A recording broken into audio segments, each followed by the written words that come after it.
Hi everyone, I'm Bharati from Careers 360. We are well aware, especially after having been through a pandemic, of the very important role that mental health plays in the holistic growth of an individual.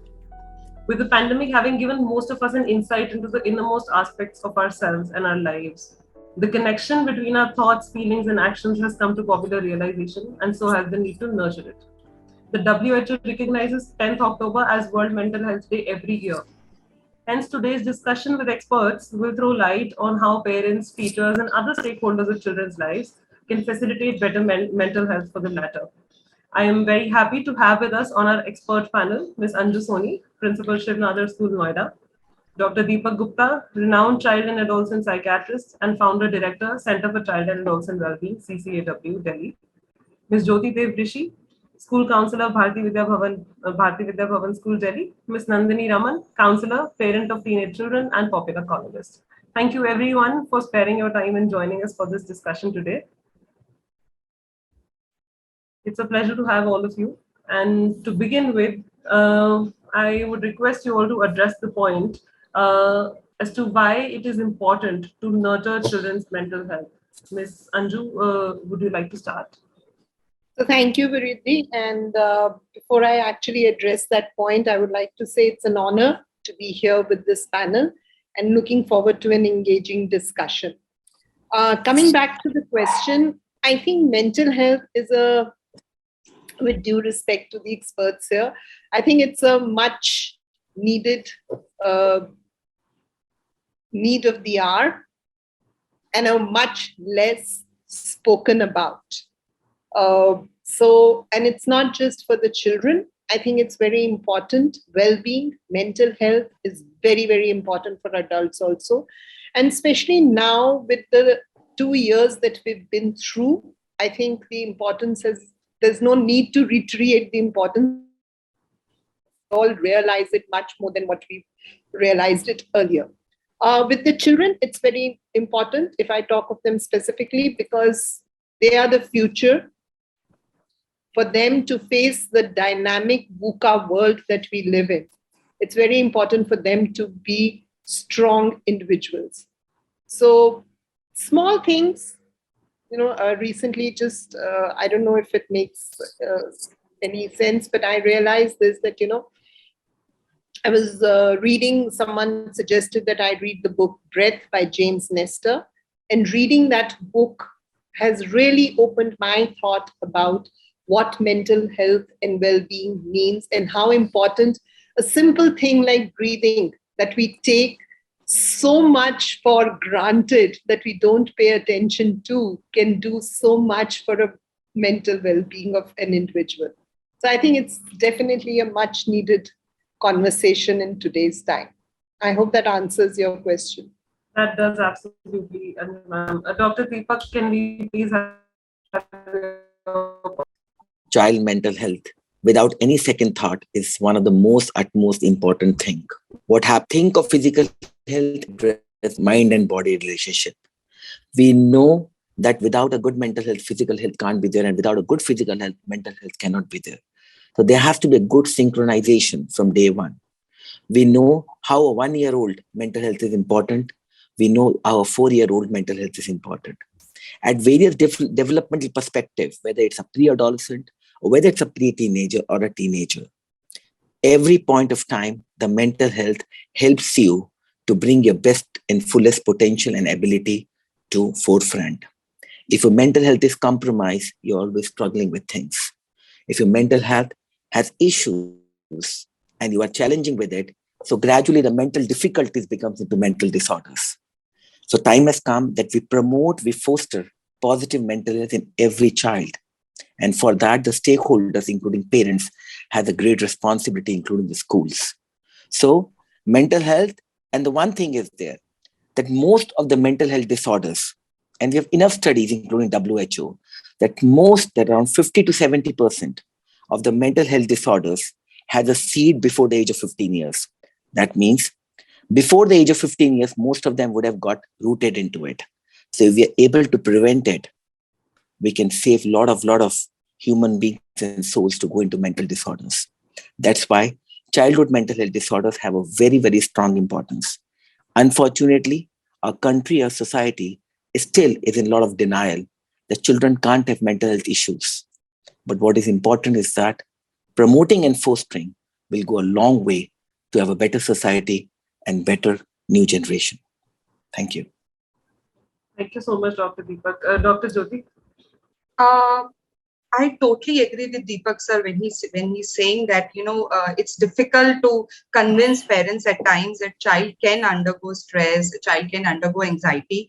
Overall, I feel it is very important for a student to have a good mental health, because I think it will contribute to a student's ability to find success in the world. When we talk about so much of competition around us, it is very important that the child has a good mental health, and this will also help him in maintaining a strong relationship with others, with people around him. So when we talk about holistic development of a child, I think mental health is at the first stage. So we really need to work on the child's mental health. Nandini, can we have your point of view on this? Yeah, thank you and good evening. It's a privilege to be amidst such esteemed, panelists, and it's my complete pleasure. Absolutely, I think all my co-panelists, Anju ma'am, Deepak sir, and Dr. Jyoti, very very insightful. But in addition to everything that they have added, I think the only thing I want to say is today mental health is so underrated, right? And it is the only thing that is actually post COVID gone through the roof. And it's not just about children alone. And I think it's so important that the child also knows that if there is a difficulty he or she is actually experiencing, to solicit help, to be able to talk about their difficulties and challenges in today's generation, where you have social media, you have Instagram, you have all their other social media apps, which I think their own self-esteem is sometimes so fragile. So for them to know that one, help is absolutely accessible, and two, that you need to know what is normal and what is not normal, so that you are able to tap your potential. And I really resonate with what Dr. Deepak said, because for me as a practicing counselor, who has an age profile of children as young as 4 to adults up until 87, I think when a child comes in, or even if an adult comes in, the predominant issues go back almost always to childhood. Either there's trauma, or there is the environment, or it was a dysfunctional family that the child has come from, or addiction, or something that started way back in his narrative. So I think it's really really important today to talk about mental health, to normalize it, and to it's as simple as, if you have a stomach ache, you go and you see a specialist. And if you have a difficulty with your emotions and you don't know what is something that's going on, it's just as easy as saying, I think I want to go see a counselor and a therapist. Right, absolutely. Nandini. So, considering that parents are the first stakeholders of mental health in a child's life, and like you mentioned that adolescent or adulthood trauma usually finds its roots in childhood. What have you, in your experience as a counselor, seen are the common mistakes that the first stakeholders or the primary caregivers or the parents end up making, which have an adverse effect on the mental health of the child? I think first things first is trust your child. We love to cry wolf, and we love to, we are always operating from fear as parents, as adults. You're fearful that he or she should not get into wrong company. You're fearful that adult experimentation of adult behavior, sex, drugs, rock and roll, whatever it is, right? You're so worried. So when you're so worried, as opposed to actually normalizing these conversations, talking to your children about puberty, talking to them about what is acceptable and not acceptable behavior, I think somewhere we just clamp it down. And I think that really has to change. You need to be able to understand that our children do not belong to the generation where we were born. We were very different as children. We were very different teenagers. We had probably the same issues, maybe not magnified to the level that our children have. But having said that, is there a better way of having having a discussion and, striking a dialogue.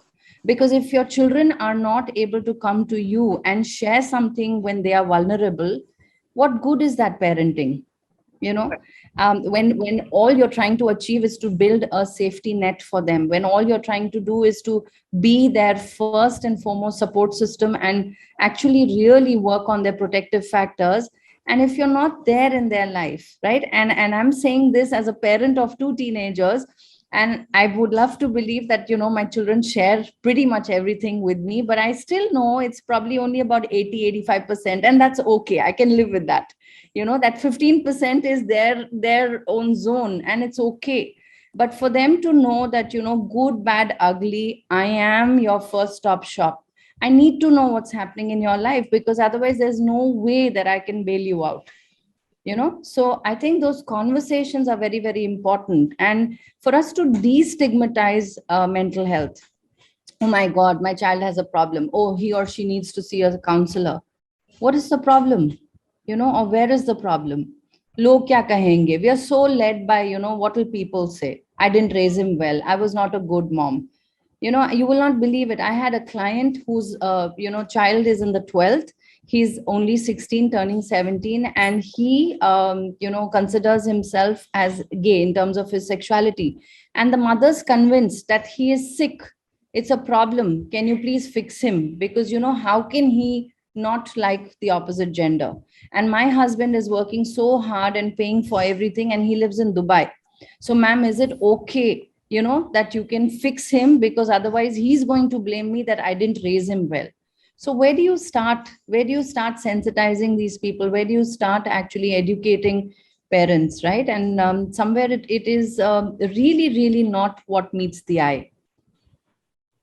I also feel that, as a parent, like when we talk to parents, parents are so much worried about IQ. They talk about IQ, that ma'am, IQ is very strong, he's very intelligent, he's very good in co-curricular activities. But there are very few parents who talk about emotional quotient, how emotionally a strong is. But I feel, and second thing, I feel that most of the time parents don't even know what are actually adolescent issues, what exactly stress looks like, what are the symptoms of exam fear. So as schools, as professionals, it's a big duty on us to make the parents aware also, because many times we come across parents, they don't even know that, this is stress. Your child is not talking to anyone. He stays in the room. Ma'am, wo introvert hai. Is that so? Actually, is he making friends? In fact, as a practicing school counselor, one thing I noticed that whenever parents come on PTMs, the very first thing they'll ask the teachers about, how is his performance in all the subjects, especially maths and science, and how is he in co-curricular activities. But there are very few parents who will come and say that, ma'am, is he socializing? Is he making friends? Does he have leadership qualities? Aap bataiye, psychosocial skills kaise? So we really need to orient parents also, so they, they work on the thinking and the social skills and the basically psychosocial skills of children. They should talk about emotional quotient also. They need to work on the emotional quotient factor also as a parent. Right, absolutely. So taking it from here, Dr. Deepak, we would like to know from you, what are some of the signs of emotional trauma or emotional ill health in a child as young as maybe 4 or 5 years? How can parents or teachers identify some issue that child might be going through, which is not physical in nature? The first golden thing is, Vriddhi, is that whenever there's a change in the behavior of the child, that's the first red alert sign, red flag sign. That means a child who was happy, or happy to go to school, or happy to go to neighborhood, happy to go his cousins, to meet his cousins, or happy to go to sleep, or was happy to sleep alone in the next room, suddenly becomes fearful or reluctant to go to school, doesn't want to meet his cousins, anything, or becomes highly irritable. So whenever there is a change, you should have a question mark. Is something going wrong in my child's life? That's the biggest question I always say.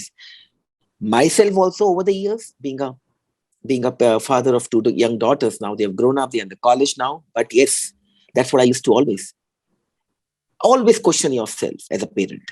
That's $1 million thing. Second thing is that, along with that, if the child becomes, again, part of that same thing, a child becomes highly irritable or angry or aggressive, again, that's something we need to look into it. That's another point. Third, if the child is suddenly having sleep issues or nightmares or night terrors, that's again a concern. Again, but stretching from the first point, if the child starts having school refusal, denies to go to school, that means that something is there. So a lot of times, my experience says there's an anxiety and fear which keeps on coming in the children. And a lot of times we parents think, no, what will happen to a 4-year-old, 5-year-old? Nothing will happen. वो क्या सोचेंगे? क्या फर्क पड़ता है? नहीं. A 4-year-old, I can see a smile on Anju ma'am, face. And that's what happens. After in this field for last 25 years and working with and numerous children. 4 साल का बच्चा ऐसी ऐसी बातें बता देता है, ऐसी ऐसी बातें ड्रॉ करता है कि हमारे रोंगटे खड़े हो जाते हैं. It is absolutely heartbreaking when you hear their narratives, what they've seen, what they've witnessed. So they live with that fear. So you're answering again that if there is a change in the behavior of the child becomes irritable, change in the sleeping pattern, reluctant to go, or he gets withdrawn, the child suddenly starts getting withdrawn or very weepy, think of that there's something wrong, that these are the important red flag signs for a 4 to 5-year-old. Change when we talk in context of adolescents? Absolutely. See, you have to see that everything in child mental health has to go as per the developmental perspective and as per the biopsychosocial perspective. So how this context is. So when an adolescent is coming up, so that time in the 11, 12-year-old, his cognitive element, cognitive maturity has gone up. His abstract thinking has become better. Now he can think through. So that is the time the patterns goes up. So that means for a 12-year-old, as he can think through, his cognitive development has gone up. So now what happens is that the red flag sign for adolescent is that again the adolescent can become withdrawn. The adolescent can withdraw. Adolescent can become highly irritable and aggressive and cranky. But simultaneously, the adolescent will be more vocal. The adolescent will say, along with that, no one understands me. No one cares for me. I don't want to live. I want to be alone. Leave me alone. And gradually, the child will start saying something, adolescent will start saying something which will have a theme of fear or hopelessness or sometimes negative thought process. So never ever, if any, I always keep on saying in various platforms, if any adolescent says any negative remarks, don't just think that it is an attention seeking. There is nothing attention seeking. The child is craving for some emotional support. जिसको हम attention seeking करके ignore कर देते हैं. क्या मिलेगा उसको attention seeking करके? Will he get extra Cadbury? Will he get extra property? Will he get extra money? No. He's just trying to say to the parents and the whatever people around him, please look at me. Something is happening wrong with me. Can you support me? Can you understand me? Can you be with me? Can you hold my hand? Can you listen to my tears? Can you listen to what I'm going through? That is what happens with these adolescent teenagers. After working with so many teenagers who comes to me with risk cutting, slashing, emotional crisis, suicidal ideation, behavior, depression, school refusal, bullying, what I understand is that yes, work on them, understand with them, right person at the right time to hold them. The timing is important. And that's what parents are for. अगर सही वक्त पे parent उनका हाथ पकड़ ले, उनको समझ जाए, तो वो ट्रस्ट भी बिल्ड हो जाता है और वो बच्चा भी आगे बढ़ जाता है. That's what I can say. I think if I can just come in here, Riddhi. Yes, please. I'm disrupting the flow, but I just can't hold myself back. Not at all. Professional hazard, teacher's voice. So, I couldn't agree more with my co-panelists, but what I want to also highlight and bring to the table is the fact that somewhere as adults, we are very eager to give advice, especially to our children. And one thing I think as adults, whether we are educators or whether we are parents or whether we are any other adult in the society, what we don't want to talk about is failure. We want to celebrate success, but we don't want to talk about failure. Like Dr. Jyoti said that, parents come to school, they will want to know how many marks has my child scored, is he doing best, can you put him in the first top 15 or top 10 or whatever may be the criteria. But we don't want to talk about that, okay, if you're going to fail the exam, what are we going to do from there? We don't want to reflect on what are the lessons that the failure has taught us. And also somewhere the vocabulary that we use about our emotions, as Dr. Gupta said. How are you feeling? Standard answers. I am okay, I am fine, I am good. We really don't pay attention to the feeling that we are actually experiencing. So I think if we build an ecosystem where we recognize all these things and we don't jump into advising our children because we are adults and they're teenagers or they're younger and we know how things have to happen because we've experienced them, and we don't jump into giving them that advice and just lend a listening ear, a patient listening, and hold back that emotion. And I mean, as parents, as a mother, I can say that many a times I've really actually have to tell myself, no, Anju, this is not your battle to fight. This is the battle your daughter has to fight on her own. So holding back that urge and that need to tell them kaise hota hai, kaise karna hai, I think that is very important for the mental well-being of our children. And also to accept failure and rise from it. Help them learn that is very important. Parents, even parents, I feel they need to act as role models. How they deal with their stress, how they react to their daily situations. Because if I'm tense and if I'm shouting or I'm almost like screaming or throwing things, this is what my child is going to learn. This is how I have to handle my stresses. And I always tell parents, tell them it is okay to sometimes feel not okay. So it is very important that parents, because they see parents as role model. So the way they handle, the way we will, because I'm a parent, the way I will handle my stress, the child is going to observe everything, and the same thing he is going to do. And I tell parents that please share your stories. Maybe we are too busy these days. I remember when we used to have joint families, our dada ji and dadi and nana nani used to share कि ये problem थी, फिर हमने ये किया, वो किया. But nowadays, I think that thoda sa this trend has changed. But we really need to share our failures with the child. This is how I did and I failed, but this is how I could manage things. This is how the child is going to learn. So parents they should share their failure stories also, enough to motivate the child. Same profession of being educators. So I just want to add that it's not just parents. I think somewhere as teachers, as educators, it's important for us also Absolutely. to have that, hold back that urge. हम भी बड़ी जल्दी से हम भी चल जाते हैं. नहीं, तुम ऐसे मत पढ़ो, तुम ऐसे पढ़ो. And we also don't encourage them that it's okay for you to fail. It's okay for you not feeling well today because I am also not feeling well. It's okay for us to feel gloomy some days because, I don't know, maybe the weather is gloomy and that makes me feel gloomy, or could be whatever. So I think adults in general is what I'm trying to say. I think as adults in general in the lives of these young minds, it's important for us to build this emotional vocabulary around the ecosystem. And I think at school, what is important is for us to have regular well-being classes. And at Shivnadar School, I'm very proud to say this, that at Shivnadar School, we do have well-being classes woven into the timetable for the children. So it's not about going to the counselor in a separate room and having a one-on-one conversation, because that also stigmatizes it otherwise. So yeah, thank you. School, I think most of the schools nowadays are running life skill programs and adults and education programs. So I think these programs are equally important for children. And but I always feel that even parents should be called, enough to be part of such programs, because we talk about stress management, we talk about thinking skills. We talk about bullying and peer pressure. We have mental health week coming up. So, we should involve parents also. So, because they also understand the importance of mental health.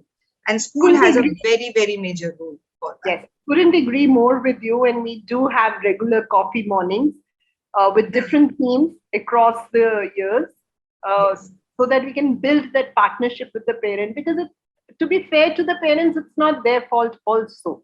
Like Ms. Nandini said, that they've also grown up out of a system where probably mental health was not such a big thing. So it's very important to be comfortable in your own skin and help your children develop that attitude as well. Exactly. So, Nandini, you wanted to say something. Yeah, no, I just wanted to add, in fact, what Mrs. Anju said. I think it's exactly the same thing. It's not just about parents. It just takes one caring adult, and as educators, as a school counselor, as a psychiatrist, as anybody in the life of that one child, if you can be that person to encourage, to motivate that child, absolutely you can turn their life around, because sometimes they're just longing that, does someone get my story? Do you understand where I'm coming from? Do you know what is difficult for me? And I think with us as adults, generally it just becomes that our life was tough because we did not have the frills and the fancies. We did not come from an AC background, or we did not have iPhones.